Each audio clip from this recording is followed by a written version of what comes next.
step into the light. Some people need help, somebody with the edge of surrender's inside. Don't you worry, it's gonna be alright.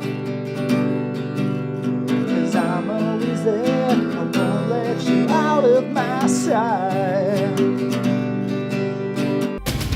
So a lot like the Titanic, this movie gets a big gash ripped open in its front end, and the front end of this movie just takes it down. So this film was directed by Seth Gordon, who brought us wonderful films like Horrible Bosses and one of my favorite documentaries of all time, King of Kong, which just check it out if you like old arcades and just gaming in general. It's an amazing documentary. So BayWatch. So this is obviously another one of our bringing an old IP to reboot it for the kids nowadays, because they don't have the internet, so they couldn't possibly ever watch BayWatch. So we get this movie, and as this movie starts to come out and I hear about it, I'm excited. I like The Rock. I'm going to compare this movie to Central Intelligence in a way that, you take The Rock, you take another charming individual, Kevin Hart's a comedian, Zac Efron's a actor. I don't know where he fits on the comedian or dramatic scale at this point, but I think the kid put a great effort in on this movie anyway.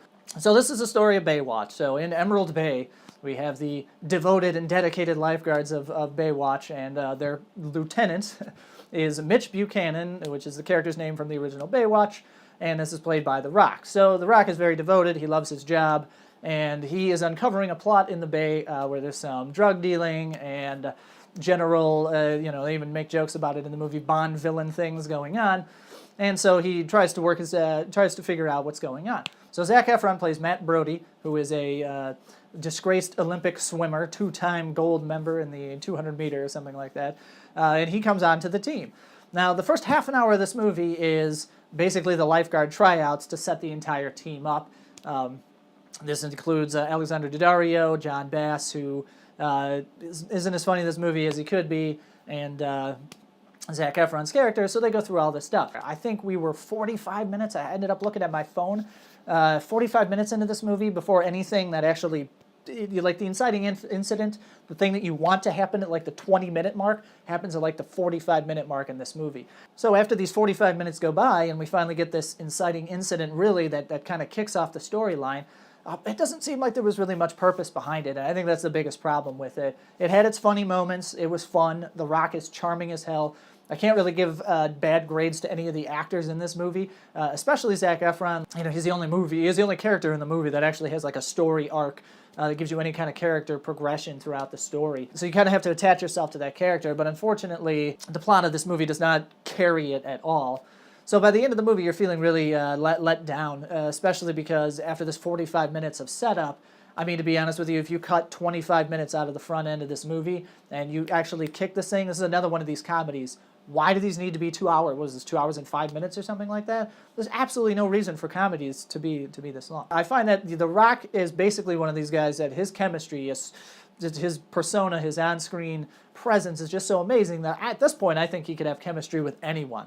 I mean, you put Adam Sandler in a movie with The Rock, and you're going to end up walking out saying, man, Adam Sandler and The Rock had really good chemistry. Now, as far as Seth Gordon goes, I think some of the problems in this movie do fall on the director itself. It has a lot of tonal issues as you're moving throughout the movie. Poorly edited, and there's a lot of stuff where obviously I know that these guys are riffing on set. They're trying to be as funny as they possibly can be. But there are a few moments in this movie where the editing doesn't really pay attention to what was said before it.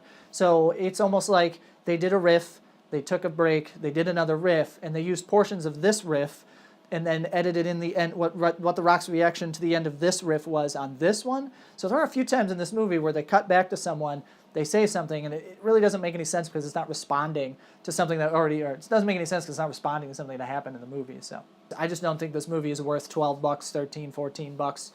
If you can see this puppy on a matinee, it'll probably play a ton on cable. I see this movie 2 years from now being the TBS or TNT summer movie. Just, they'll play the BayWatch TV show in the movie, and that's really all this movie is going to become, unfortunately.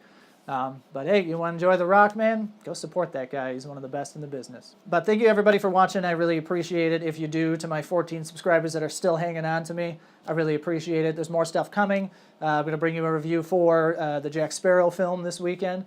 And I'm going to try to play that old school Legend of Jack Sparrow video game for PlayStation 2. Maybe put up a video about that crap. So remember to hit the like button and subscribe. Smash that like button and all that crap that everybody does online. I don't really care. This is just a fun outlet for me. Thank you, everybody, for watching, and